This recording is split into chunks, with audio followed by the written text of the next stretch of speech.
As a Christian, I've been told this election that we should hold our noses and vote for the lesser of two evils. That our vote is justified because no man is perfect, and that we're simply electing a president, not a pastor. That we should vote for the party platform, not the candidate. That we should prevent Hillary from appointing the next Supreme Court justice no matter the cost. That Trump is the strategic choice.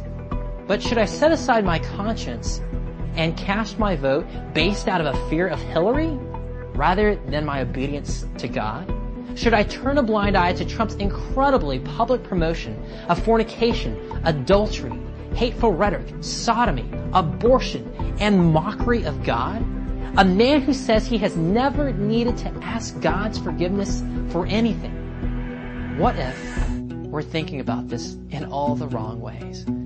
Is it possible that as Christians, God has a higher calling on our lives than voting for either of two candidates who are so completely hostile to His commands, that God desires the trust of His people more than their strategies? That He desires our personal obedience more than He desires us to speculate about whoever the next Supreme Court justice may be? I believe in a God that is almighty. A God who very likely will allow either Trump or Hillary to become the next president. Yet even then, He will still remain in control. No matter who sits in the White House, no matter who rules in the courthouse, a higher king should rule in our hearts. If you too have decided that neither Trump nor Hillary represents your values, then please pay close attention. You still need to vote. And you need to vote for an actual ballot-qualified candidate in your state. At faithtrumpsphere.com, you can learn how we as Christians can send a message to America that enough is enough and that we will no longer accept candidates that are unacceptable. If enough of us vote for actual candidates besides Hillary or Trump, we can make a statistically significant impact in this election, and the major political parties will take note. But if you write in a candidate who's not actually running, then your vote will be disregarded and your voice won't be heard. And likewise, if you decide to protest and stay home and not vote, then you won't make a difference. You won't make a statistical impact. You won't be heard. That kind of misses the entire point. For a full list of candidates in your state, visit faithtrumpsphere.com. And if you know someone that would be encouraged by this message or hasn't decided who to vote for, then please share this video with them. We are not called to choose the lesser of two evils. We are called to holiness. God and God alone will save our country. And we should never cast a vote out of fear unless it's the fear of God. Remember that when the people of God vote like they belong to the kingdom of God, evil always loses.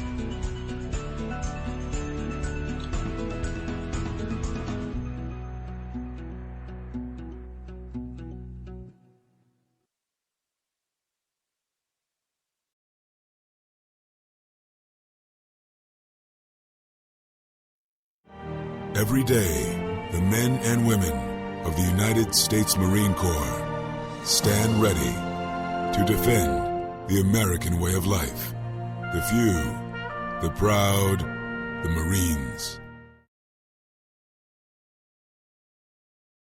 And so, my fellow Americans, ask not what your country can do for you, ask what you can do for your country. Freedom is never more than one generation away from extinction. We didn't pass it on to our children in the bloodstream. The only way they can inherit the freedom we have known is if we fight for it, protect it, defend it, and then hand it to them with the well-taught lessons of how they in their lifetime must do the same.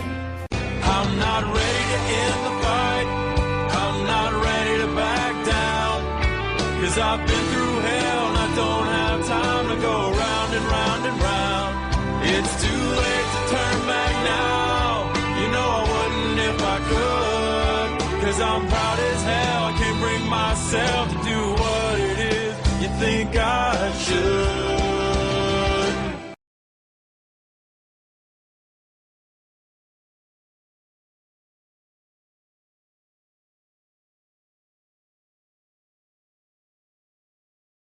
All right, folks, good evening. Apologies for the dead air. My co-host and I were having a conversation, and we both kind of lost track of time. What?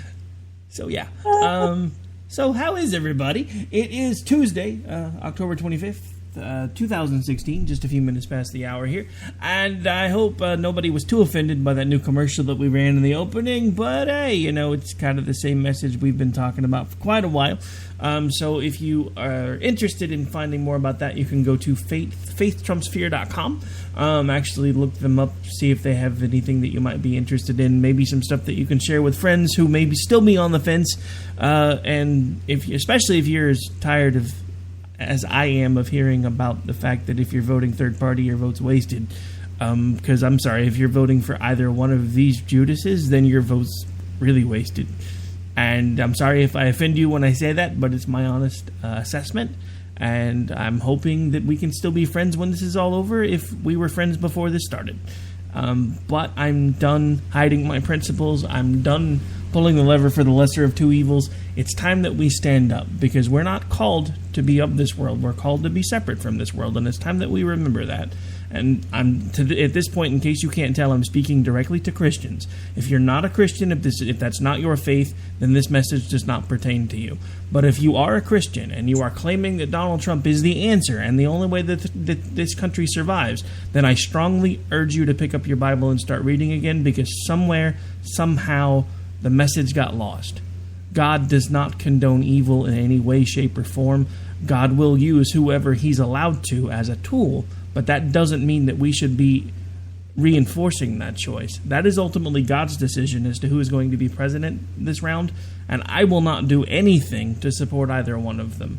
And if that means I lose friends along the way, or if I get called a traitor, you know what? Only one person can tell me at the end of my life whether I did things the right way or the wrong way, and it ain't going to be none of you.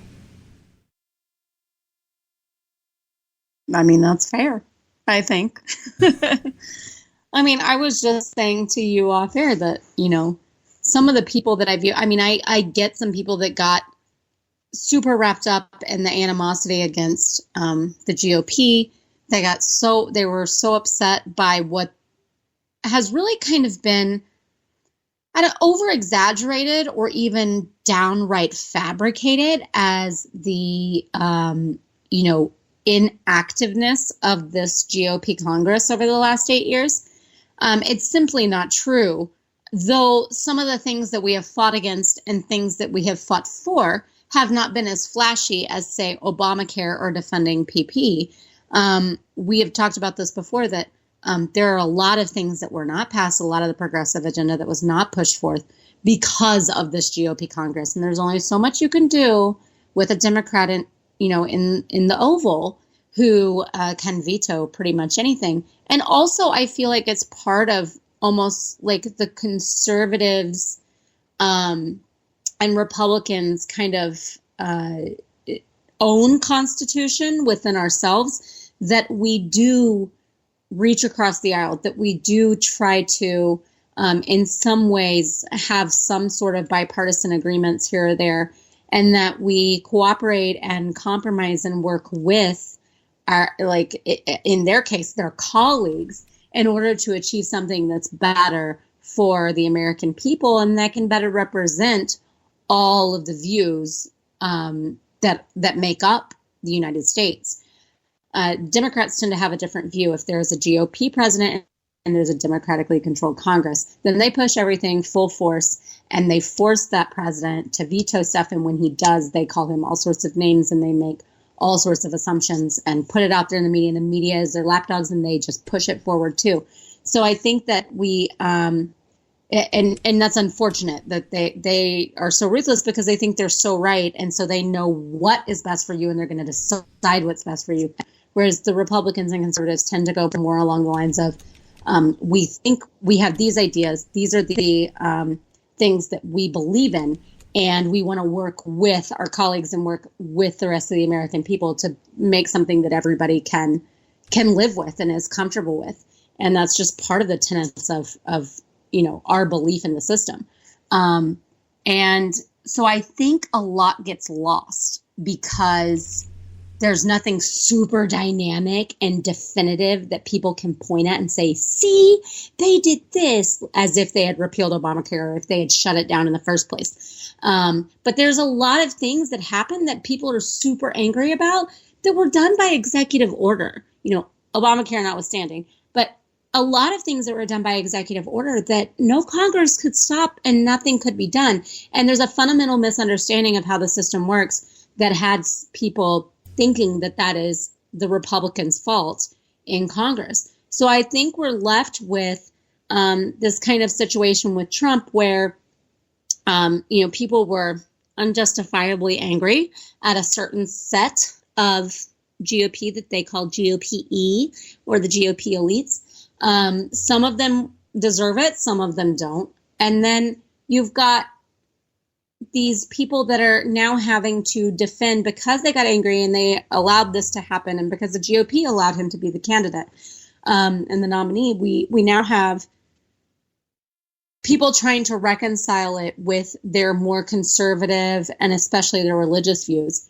So I think, to me, some of the most dangerous people are these pastors and preachers and otherwise leaders in their religious communities that are so unwavering in their support of Trump and are trying to convince their parishes, their communities to support him and to vote for him in such a way that they're willing to overlook not just one mistake, not a few mistakes, not just some sins, but the outright bragging of sins and bragging about not ever needing to ask God for forgiveness and all sorts of things that do not align with the Christian faith. And I think they are some of the most dangerous people of all, because they have either been so easily swindled by this man that they are willing to sacrifice all of their beliefs in order to get behind him, or they have no real backbone and they are easily manipulated and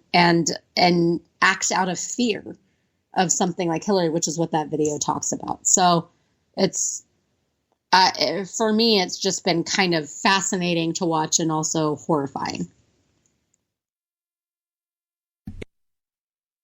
Sorry about that. I guess it helps if I actually unmute myself. I was trying to keep from coughing in everybody's ear.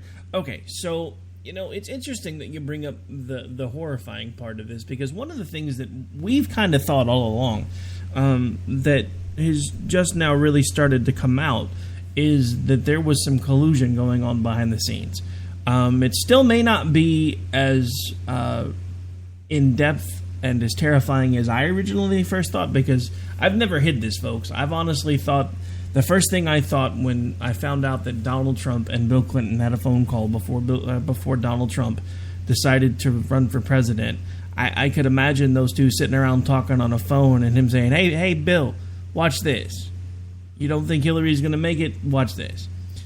Because there's just too many things that have happened along the way. Now, I'm not sure if it's actually that, or if he really is just this bumbling idiot that he seems to be during this campaign cycle. Because for somebody that's supposed to be this great, dynamic businessman, he has no idea how to run a ground game. I'm pretty sure there'd probably be a chimp that could run for president with a better ground game than him.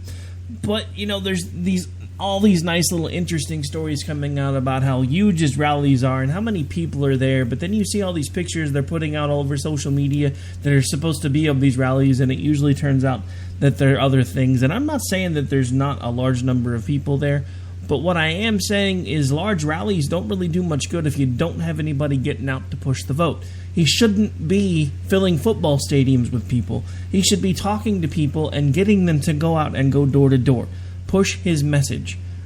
Go door knock in neighborhoods. There's been more than one story that I've seen this week of people in certain areas that they can't even get signs from the Trump campaign. There's and I don't remember where it was. I saw the story, I think it was either yesterday or the day before. There was a precinct guy trying to get a hold of somebody from the campaign because he wanted 1,000-yard signs. And he couldn't find anybody to get them delivered to him because they have absolutely no ground game. I don't understand why someone who's supposedly as savvy in business as this man is, he has absolutely no ground game. None at all.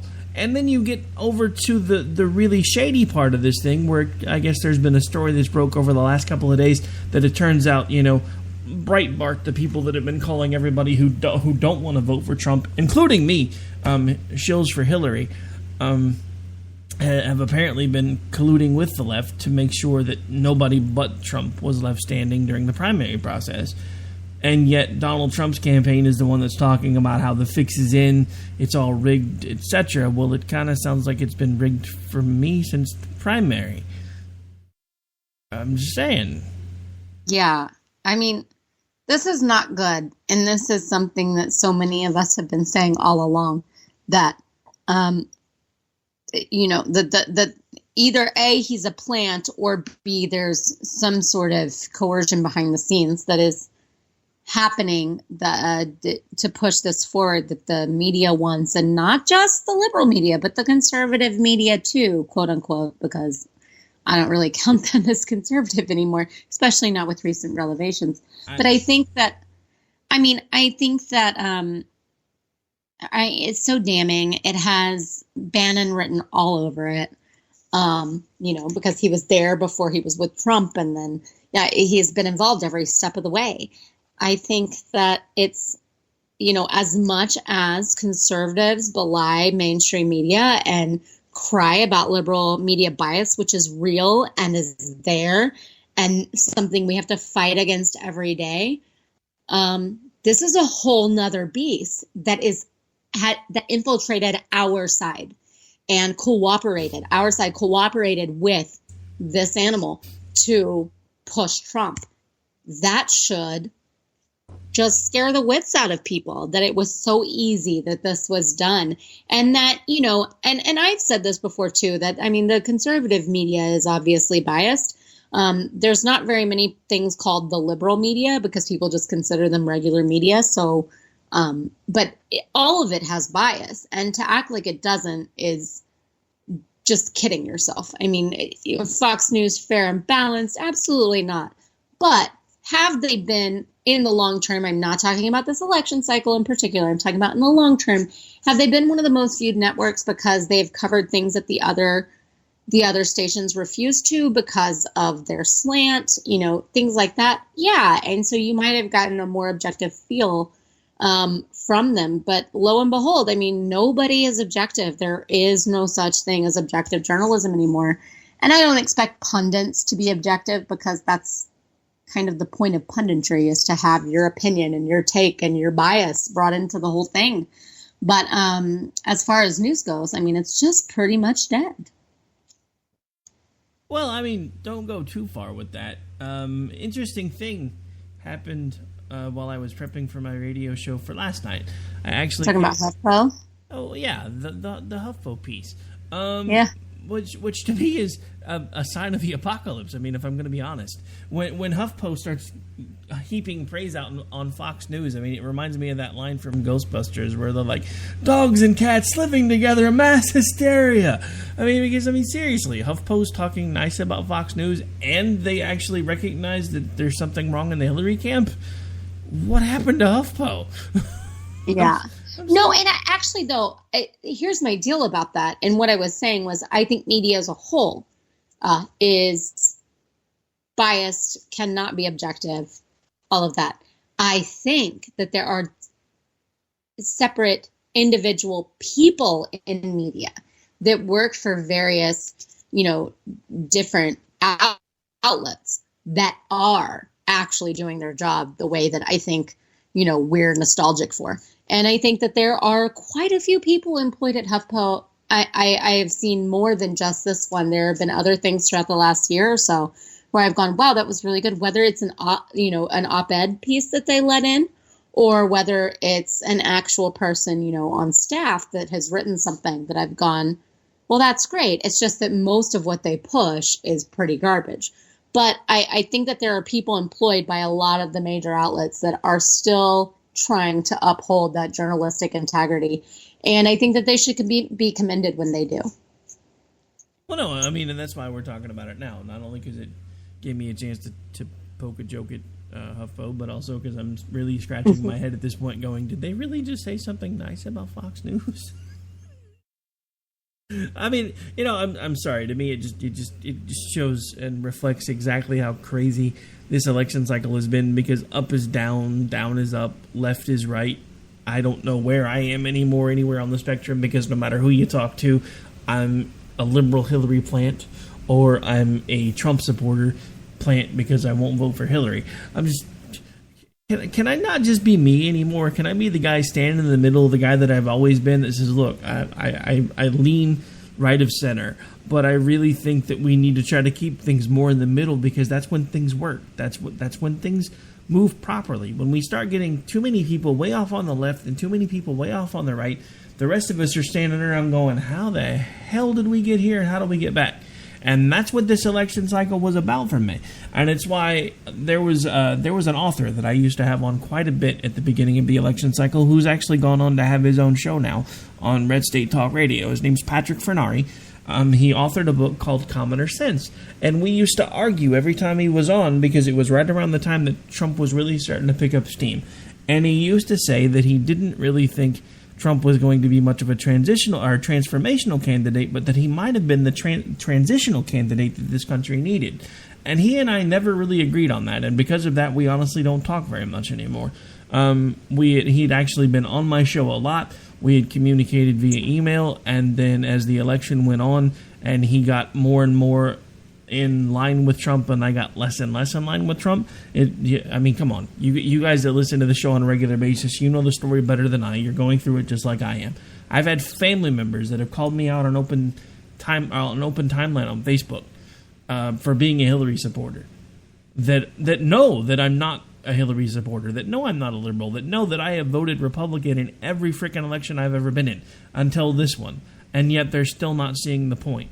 That if someone who has been as staunchly Republican as I have been up until now is looking at everybody going, I don't know how we got here, but we need to get away from this and we need to do it now. Uh-oh. I think my co-host just hung up on me.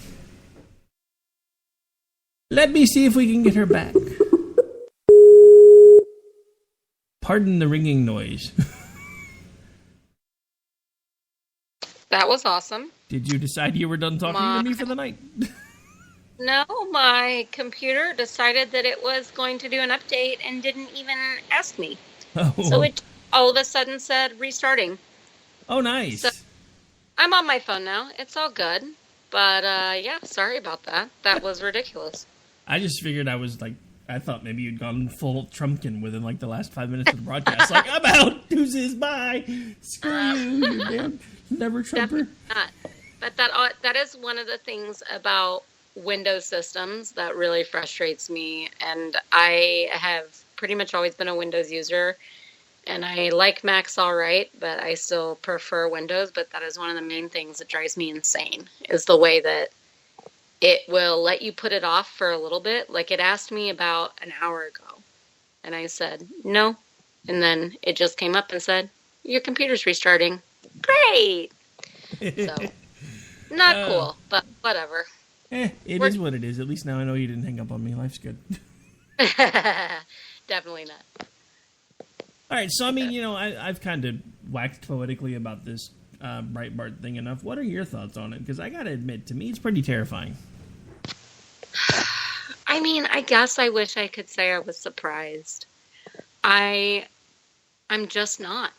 I mean, am I surprised that it was uncovered, that it was so easily found out and put in the open? Sure. But am I surprised that this is what was going on? Not really. I mean, did you see Erickson's, the video that he posted today of Trump? Actually, no, I did not. Okay, well, it's him in 2008 talking about Hillary and Bill.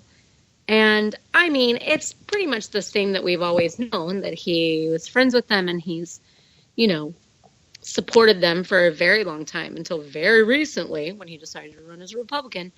But, it was kind of damning in that he was really talking about, what a good heart she has, how she's such a strong woman, how she got totally hosed in the election with Obama, and that she got completely screwed by the Democrats and got screwed by the media, and that she is just such a strong woman. She'd make the best leader, that she's going to go down in history as a great senator, all of these things. It just reinforces, it's like this Breitbart thing. It just reinforces what we already know. And that is that he is a candidate that is not serious about this office, but has a lot of people that are very serious about it for him. And that he, and I don't mean serious about it for him to win, but serious about him running so that she can win. And I think, he has had Democrats influencing and infiltrating his campaign since the very beginning. And this Breitbart thing is just, another nail in the coffin on all that. And I don't think it's that surprising. And I don't think it's that much of a, I don't want to say it is a big deal, but I want to say that it's not a big deal in the way of that, like, isn't it what we all already thought? Isn't it kind of what we assumed to be there in order for him to get where he is? Well, true enough. And I guess I should clarify, because for those of us who know Bannon's backstory, then we're not really surprised, because Bannon's not conservative. Bannon has never claimed to be conservative. Bannon, if you ask him, will actually tell you that he's a Leninist, and as far as he's concerned, his main goal is to destroy it all and build it back up in whatever image he decides to build it back up in.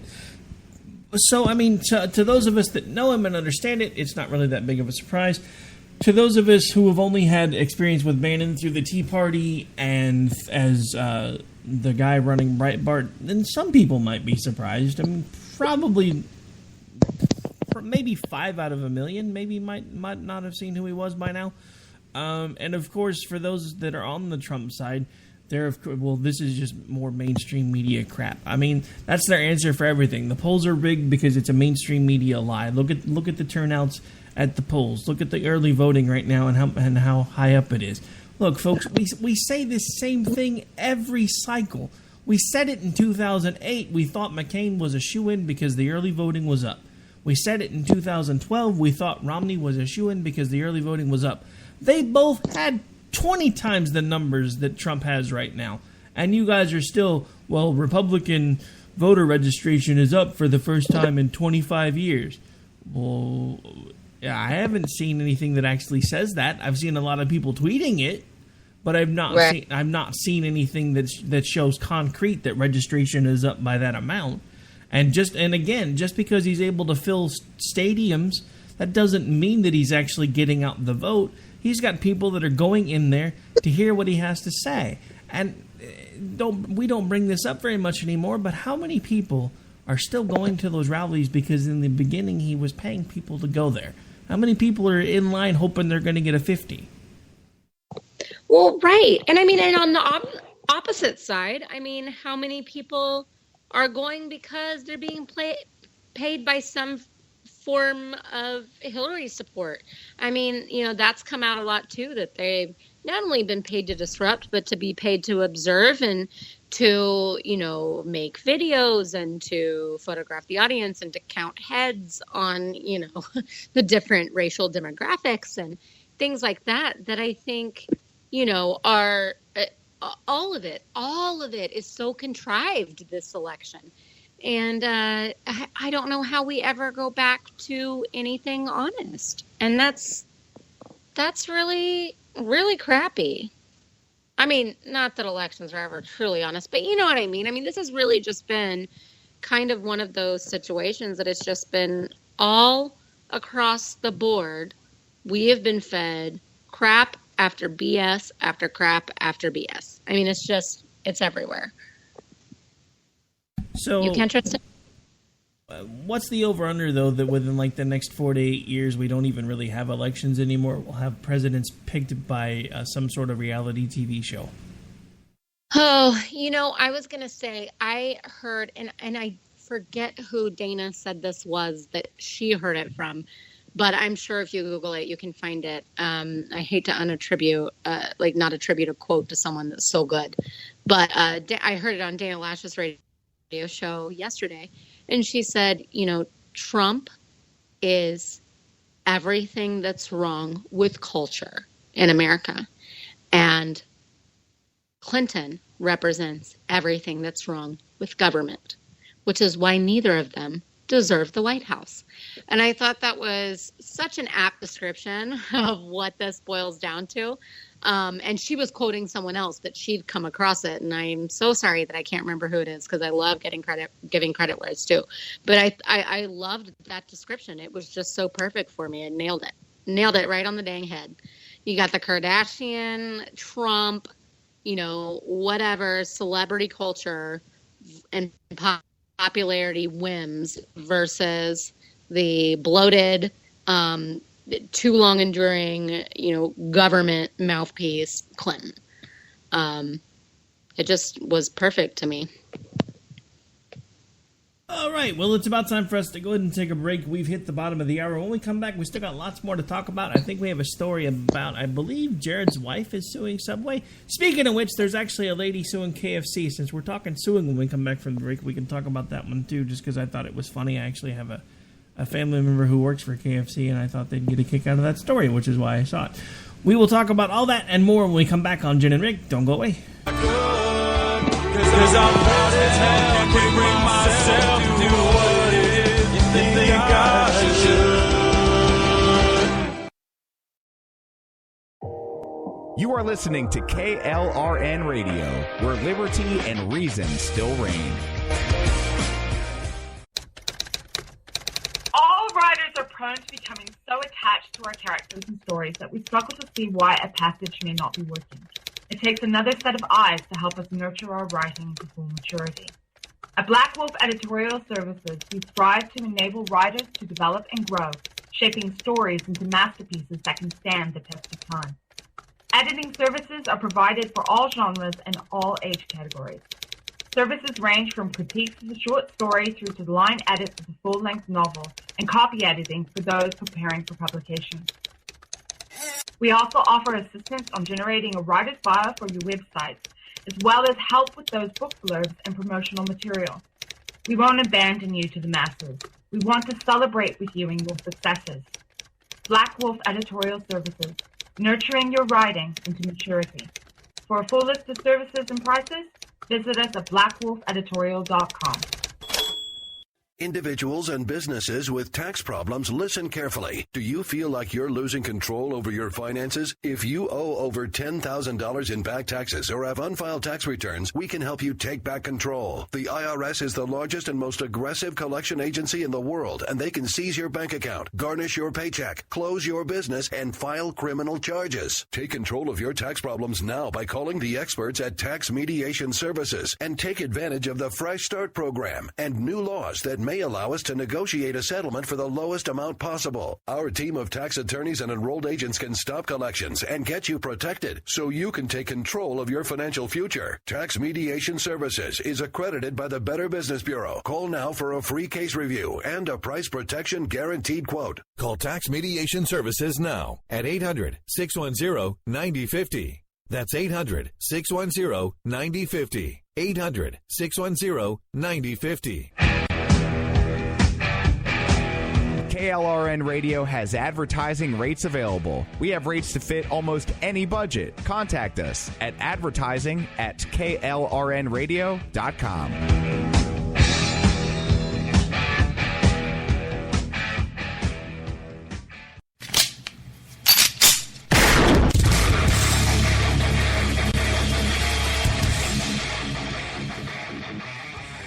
This is Slickery Trigger for Rebel Road Tactical. With proper care and feeding, your pistol will be ready when you need it, there to save your life. Shouldn't your gear be that good? Whether you need a holster for comfortable everyday carry or a tough-as-nails holster for your next training course, Rebel Road Tactical has what you need. Check us out on the web at rebelroadtactical.com.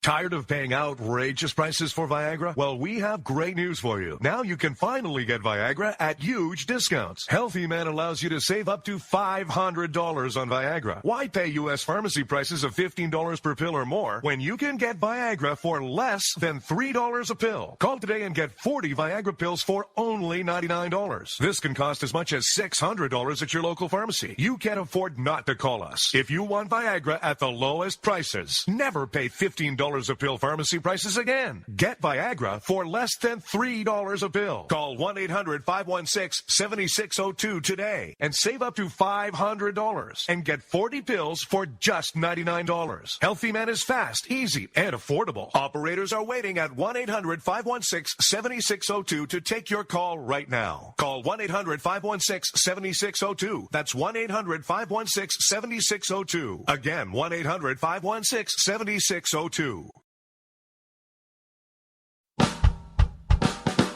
You're listening to the Spark Radio Network, internet radio like you've never heard before.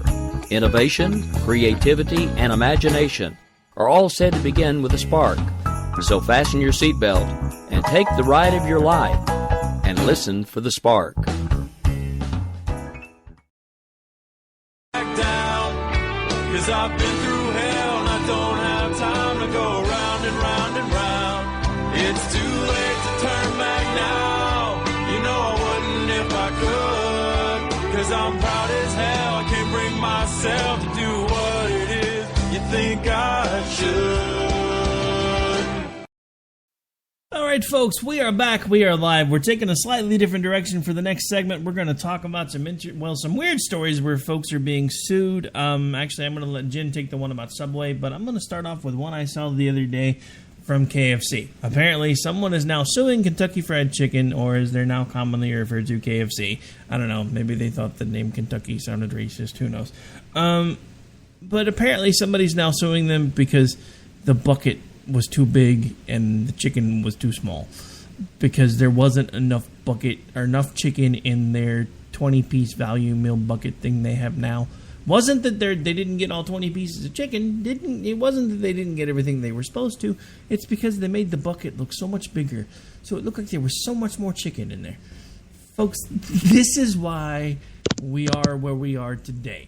This reminds me of the Red Bull story from, what was it, about 2 years ago, where a dude actually sued Red Bull and won like millions of dollars because Red Bull didn't actually give you wings. So we now have two complete, total areas where we're looking at total fabrication of lawsuits where somebody just decided, hey, I'm going to sue these people because they made the bucket too big. I don't think I got my money's worth because the bucket is huge and the chicken was only filled up about halfway. And then, of course, like I said, Red Bull, it doesn't give you wings. So somebody won millions of dollars because they were apparently crazy enough that they thought if they drank Red Bull, they could really fly. This is why we are where we are today.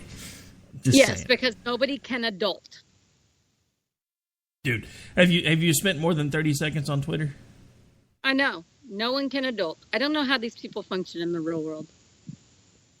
It's just craziness. All right, so you actually saw one that I hadn't heard anything about. You linked it, but I hadn't had a chance to look at it yet. So you had mentioned that Subway Jared's wife is now suing Subway?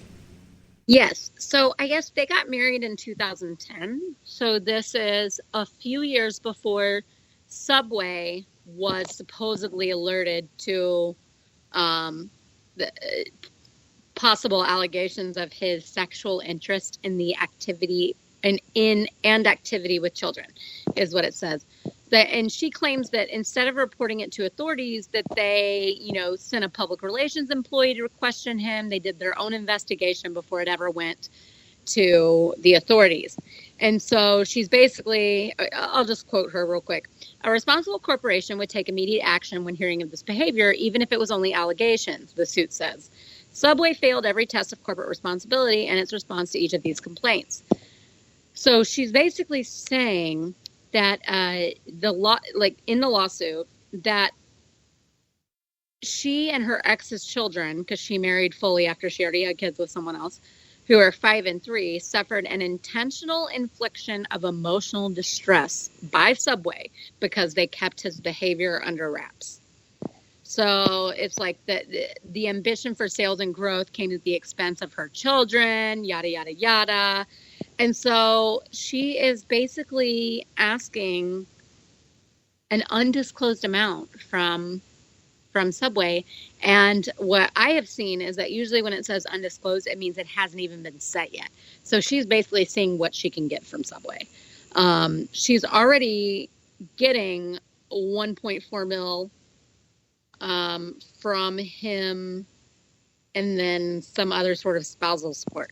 So it's not like she's getting nothing out of the deal. I mean, they lived pretty well because of his, obvious his role in Subway's commercials and everything. But basically, she's blaming the company. She's blaming the company for not telling her that her husband was a creep. So it was beyond your ability to comprehend that your husband was a creep? Yeah. How is that Subway's fault? The thing, I don't think that you can, even if you can prove that, they didn't notify the authorities right away or whatever. I mean, I think that the company can make a reasonable defense for, well, allegations happen all the time, especially with, high profile people. So kind of like people say with Trump. So we went to look at it first before we took it anywhere else. And no one at that point that were supposed victims or had ever been approached by him had gone to the authorities. So there are no police reports or any sort of suits to go off of. It's just what someone has told them. So they decide that they're going to investigate on their own. And then eventually it is all turned over to the authorities.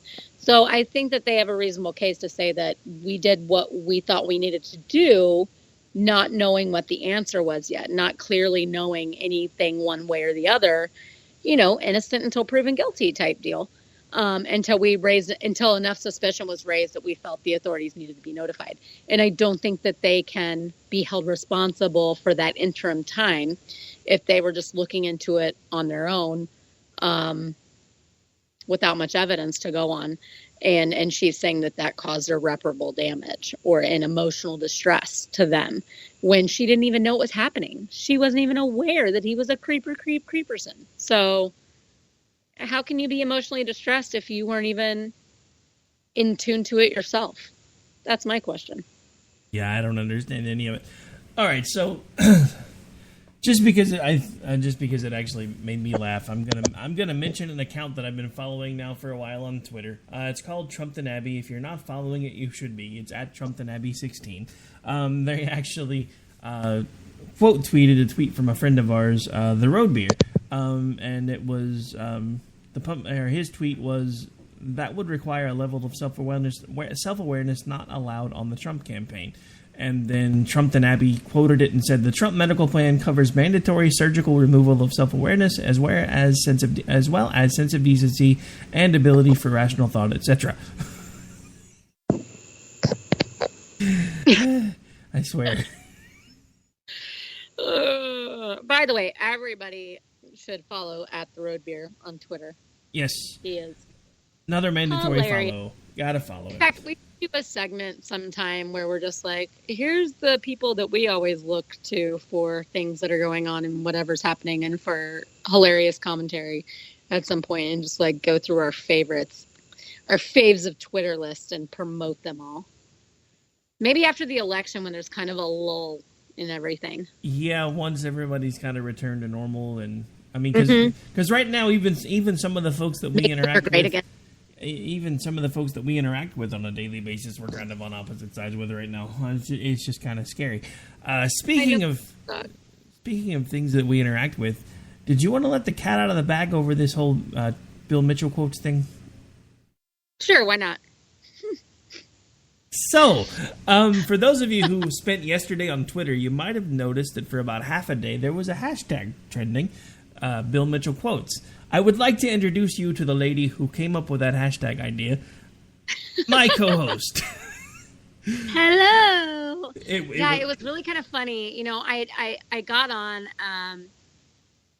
My son had gone to sleep very late, unusually late for him. And then he woke up extremely early, which tends to happen with kids around toddler age. Later to bed does not mean later to rise. It's earlier to rise. So I was going on a good 5.5 hours of sick sleep. And I open up my Twitter and I get my cup of coffee, and everything is just negative. This sucks, that sucks, blah, blah, blah. And I came across a Bill Mitchell tweet where he was like, 100% lock, Trump wins this election. 0 doubt. And I was like, this looks like a parody. It just does. And so I was like, but what if we do our own? And so that's when I was like, hey, let's just have some fun. Let's do hashtag Bill Mitchell quotes. And you get enough people joining in, and it just kind of went a little viral.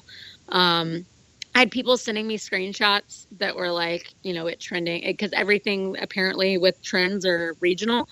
So in my area, because Mondays are the days that the Longhorn football coach has his press conference and everything, and it was the first day of early voting in Texas, those occupied the top 5 hashtags.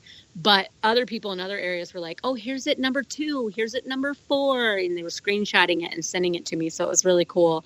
And I also riled up the Trumpnet nest. Not the hornet's nest, but Trumpnet's nest. And they were very, very angry at me, and I was getting all sorts of, ridiculous things spat at me.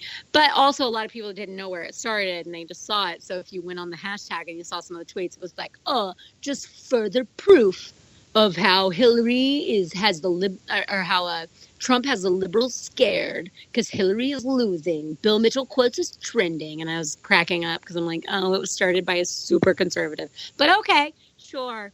Go ahead and run with that. And several people were tweeting Bill. And at one point someone said, hey, your quotes are trending, because that person had retweeted a bunch of them and did not realize they were not real quotes. Because the parodies and the way that people were doing it was that good. They were that funny. And she was like, your quotes are tweeting. And he said, which quotes? And she was like, just look at the hashtag. And then he never responded again. He never acknowledged it. That was the only time he did. And but anyways, it was really funny. I was kind of proud. And, we've had several other people. We had someone in one of our groups today that got another tag trending. We had a couple people do it in the last week. And then I had another person in my Misfits group that got the Obamacare in 3 words trending again today. That was really cool. So we are amongst some really funny and smart company that I feel really honored to be friends with and be a part of. Yeah, I have to admit, my favorite one for Friday was describe this election in a GIF. I was like, man, I really wish I wasn't working right now. I could have so much fun with that one, but I'm stuck at work. So I had a little bit of fun with it when I got home. But by then, Twitter that was so amazing.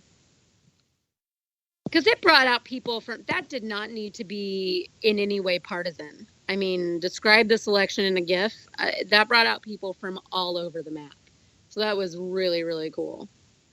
And Pastor deserves the best, so yeah, I was happy. I actually only got in a couple of those, but I found a really good one that I was able to kind of run with, and it was like, because I found a GIF where it actually says, you only had one job, and I was like, dear America. That's awesome. Well, it was my only really sick day. So, I mean, where I wasn't on at all. I was in bed with the covers pulled over my head kind of deal. So I didn't participate at all, which is, it's so criminal because I am the gift queen. I have a problem. My friends sometimes tell me we need to do a giftervention with me because I get going sometimes. But I find it's been really good in this election because I'll just start a gift thread and it pulls out a lot of people out of the funk and out of the crap that's going on and makes people laugh. And you just, kind of recalibrate a little bit, I guess, and get your sense of humor back when everything feels like it's blowing up in your face. I have to admit, the GIF thing has actually made Twitter so much more fun because I'll go back over to Facebook for a minute and I'm like, I can't put what? I can't, what? There's no GIF? Yeah. Well, and I love, I'm not one of these crazy Apple fans or anything, but I've just always had an iPhone because when smartphones first came out, my boss required me to have one. He had an iPhone, his wife had an iPhone, and I needed to have one to be able to coordinate with them. There was no crossover at that point between other smartphones. You couldn't do similar things or get on the same page and share calendars and do all that kind of thing, but I could with them. So I got an iPhone because they bought it for me. And so I've just stayed with it ever since. But when this new update added a GIF keyboard to the text messaging, my brother and sister are already very used to my gift text messages instead of actual messages. So they were like, oh, crap, here we go. But now at least they feel like they can respond because they're always like, where are you getting these? How are you doing this so fast? And I'm like, it's because of Twitter. I'm just so used to doing it. So, yeah. My family, I think, loves/hates it, but they always laugh. I always find the perfect gift. It brightens all the moods. Oh, yeah, I've actually gone back to some old school stuff, like, anymore if I'm, like, on a thread for, like, there was one that I think it started on Thursday, and then it resurrected again on Saturday, and by Saturday afternoon, I finally just dropped the YouTube video of this on the last guy that actually said something, which is the one that was in the middle of attacking everybody and still all over my TL. I was finally just like, my God, are you still talking? Needless to say, that thread died pretty much instantly. Yeah, like, it's funny. Like, for me, I feel like GIFs are the sound clip of anything text, any sort of text version. So, like, on radio, you would do a sound clip. On TV, you would do a video clip. Like, when you're texting or when you're on Twitter or something, like, a GIF is like that kind of thing. Like, you're like, oh, this is funny, and here's what I'm going to insert here. And I think it's really effective, especially when there's kind of a tense conversation going on, to kind of break it up and make people get back to the humanity a little bit, I think. Get the humor back. Oh, I don't know. The whole thing is just completely nuts to me. I'm just so glad that we got 2 weeks-ish? Yeah, I'm really ready. We can talk a little bit about early voting. So they are saying that, all the records are being shattered and blah, blah, blah, blah, blah. Well, I'd like to remind people that last time around in the Romney-Obama election, early voting records were also broken. And I think that's just more indicative of the time, the reach, the technology, and everything else. I mean, I think the election does have somewhat to do with it. But I think in general, we're going to see, the last few elections have been more in the, where the majority is in a higher, technology literacy. And so they're a little bit more in tune to what's going on. There's all the news cycles and so many media avenues for people to be hearing this stuff, and so much easier ways to get registered and all that kind of thing. Used to, I had to get something in the mail to know when to early vote. Now I hear it everywhere. I see it everywhere. I get a text message for it. I get an email for it, all those kinds of things. So I think the beginning of this is not so... I think what happens in the next few weeks will be more indicative of the turnout here as opposed to the first few days of early voting. Yeah, I mean... I don't know, and going back to Bill Mitchell for a second, because it kind of ties into this early voting thing, he actually said something that up until now I'd always heard my side kind of laugh about, because, there's been this kind of unwritten rule that the costume that sells the most actually can indicate who's going to be president. So that's kind of been a wives' tale for a while. And usually our side laughs about it. This year, our side's running with it. It again shows me how much things have flipped. And I say our side because up until March, I was a Republican. I doubt I will ever go back again. That was actually something else that I wanted to touch on the way out the door, because Mike Pence put out a tweet. It was either earlier today or last night, I'm not sure which, where he urged all Republicans to come home. Mr. Pence, I can't come home. You guys have burned the home to the ground after you broke in, slaughtered everyone, raided it, and then flicked a match on your way out the door. The Republican Party doesn't exist in the way that it did 16, 18 months ago, and I don't think it ever will again. So I can't come home. It's not that I don't want to come home, but I won't as long as the abusive dad is still in the shell of the home, and that's how I view Donald Trump. He reminds me of an alcoholic father. Now that he's realizing he can't win without us, oh, please come back, I promise I won't do it again. Nope. I didn't. Well, I think it kind of depends for me.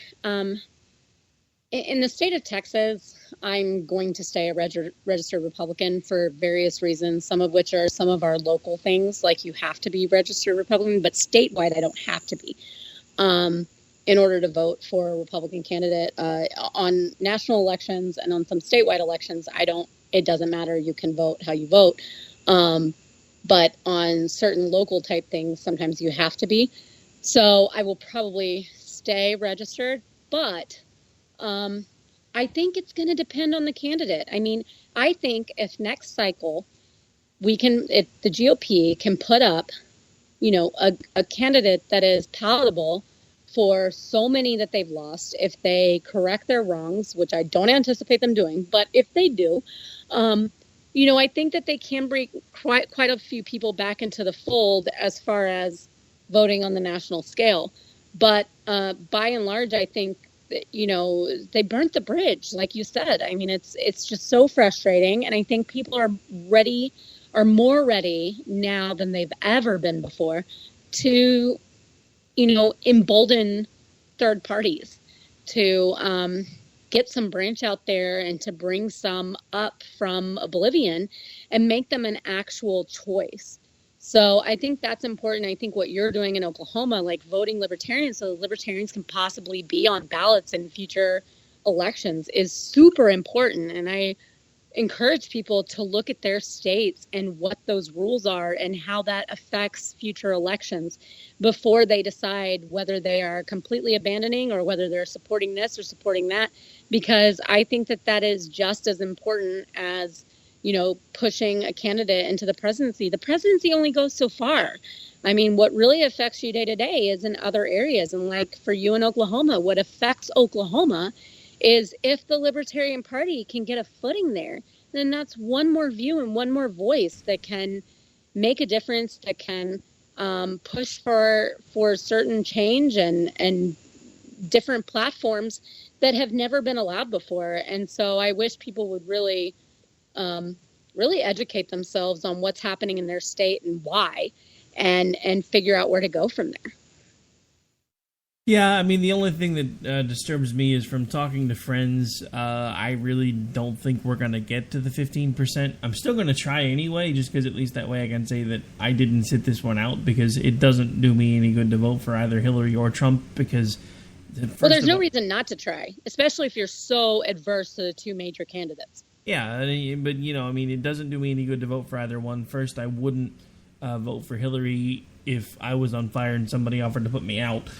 Second, it wouldn't do me any good to vote for Trump even if I align with his policies, because he's got my state 7 votes locked up anyway. So all I can really do at this point is try to use my vote to make a change. And sorry if I seem a little distracted. Our friends are having a name war in our group. They've changed it like 4 times. Oh, no, I haven't even looked. Sadly, I have a little thing that gives me pop-ups in the screen, so I keep seeing every time it's changed. That group is so crazy, and I love them so much. All right, so we are on the way out the door. Why don't you do what we always do and remind folks where they can interact with you when you're not on the radio with me? Alrighty, well, I am at J Homestead on Twitter. That's where you will find me most often.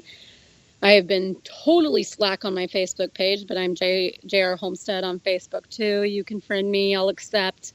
And then check out misfitpolitics.weebly.com, where people are writing funny, great, awesome things, and also things that are unrelated to politics that can be a good break from all the crud we're being fed every day.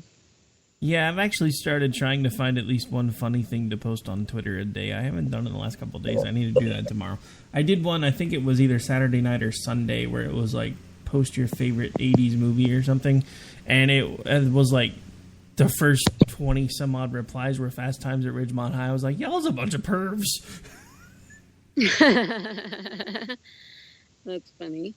All right, so we're out, folks. I am AOTR_host on Twitter, and I will be back with you tomorrow. Actually, we're going to take a break. Speaking of taking a break from politics, America Off the Rails does its annual break from politics, and we talk The Walking Dead. So if you haven't watched the show yet, don't listen tomorrow. Come back and check the podcast after you watch, because I don't want to be accused of spoiling it for you. We're out. Have a good night. Take care. 'Cause I'm hot as hell. I can't bring myself to do what it is you think I should. should.